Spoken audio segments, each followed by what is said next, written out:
Good morning, dear hearts. We are on lesson 284. Please subscribe. I'm going to bring several different lessons, some very recent and some from long ago and far away at this point in the year, to help to explain and expand on today's lesson. And we will read the 5th paragraph of our relevant thought as well. So, today's lesson is I can elect to change all thoughts that hurt. So before we do anything else, we're going to go way back to lesson 152. Where is it? There it is. 152, which is a big favorite lesson, and it is the power of decision is my own. Now this lesson begins with no one can suffer loss unless it be his own decision. No one suffers pain except his choice elects this state for him. No one can grieve nor fear nor think him sick unless these are the outcomes that he wants. This is how powerful our thoughts are, and that we are the ones in charge of them, can elect to change the ones that we are not wanting. So with that, we're now going to go into today's lesson, which is lots of bookmarks here, which is I can elect to change all thoughts that hurt. So, and this lesson begins with loss is not loss when properly perceived. Pain is impossible. There is no grief with any cause at all, and suffering of any kind is nothing but a dream. So all of these things that I think I'm experiencing have come from my thoughts, my illusions, that dream. A dream is an illusion, okay? It's not real. It's something that we have willingly accepted and perhaps believed, but it still is an illusion. It still is a dream.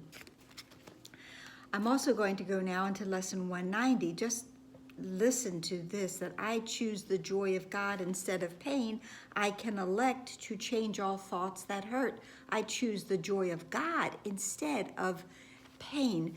And lesson 190 begins that pain is a wrong perspective. When it's experienced in any form, it is proof of self-deception. It's not a fact at all. It's not a fact. That pain, any thought that hurts, they're not facts. They're beliefs that we have chosen to have for the time being, but we can change them. This is the truth, and suffering of any kind is nothing but a dream. This is the truth. Such is the truth. We had that line the other day, and I said how much I like it. It's like definitive. Such is the truth. Here it is. Such is the truth. This is the truth. And now we're given a little tutorial about how to switch from these thoughts that hurt into the truth. This is the truth. At first, to be said, we say it, and then repeat it. Repeat that idea very many times. Next, we're going to accept this, but skeptically. We're not going to fully accept this idea, but we're going to consider the possibility, which is one of my favorite things to say. Just consider the possibility. You don't have to accept it, but just consider it might be true. So it's accepted as but partly true with many reservations. It's then brought back and considered more seriously. Let me look at this again. Let me really consider this more and more, and finally accept it as the truth.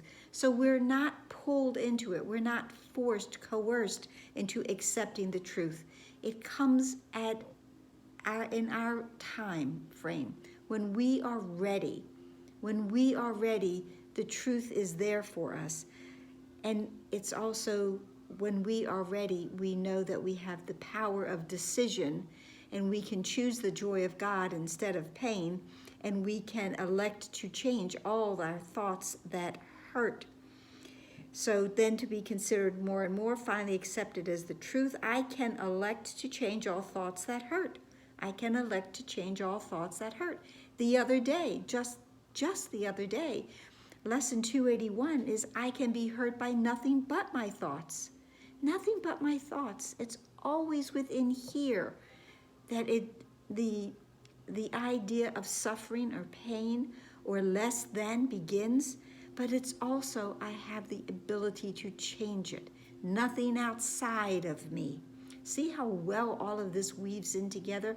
That's the brilliance of this course. Why I love it so much, why I've been doing it for so long and doing these videos, because I just love it, and I want others to feel and be uplifted as I am when I do this. So I can elect to change all thoughts that hurt, and I would go beyond these words today and past all reservations, all my skeptical ideas and thoughts, and arrive at full acceptance of the truth in them. And now for that we can easily see the connection, the correlation between Lesson 282. Also, just the other day, that I will not be afraid of love today. I will not be afraid of God today. I will not be afraid of truth today. The second part of this lesson is the prayer, and it says, Father, what you have given cannot hurt, so grief and pain must be impossible. Let me not fail to trust in you today, accepting but the joyous as your gifts, accepting but the joyous as the truth. God's gifts to us are always joyful. He does not offer us anything to cause us pain. And then we'll just read the 5th paragraph in our relevant thought now. Accept your Father's gift, accept your Father's joy, accept your Father's truth and love. It is a call. These gifts are a call from love to love, that it be but itself. That love is love, and love is always going to be love. Love is love is love. The Holy Spirit is his gift, by which the quietness of heaven is restored to God's beloved, and I would add cherished child. Would you refuse to take the function of completing God when all he wills is that you be complete? We complete each other. God is incomplete without us, and we are incomplete and searching for that missing piece until we find our way back home. Let us do that today and realize that we can change all those thoughts that hurt. We can choose the joy of God instead of pain, and such is the truth. So that's it for today. I hope it helped. Please like, please share, please subscribe. Please pray. We know what we're praying for. We know where we want our prayers to go, and we will release them to the Holy Spirit and to God, and all prayers will find their way. So that's all. Like, share, subscribe, pray. Please be here tomorrow. Namaste.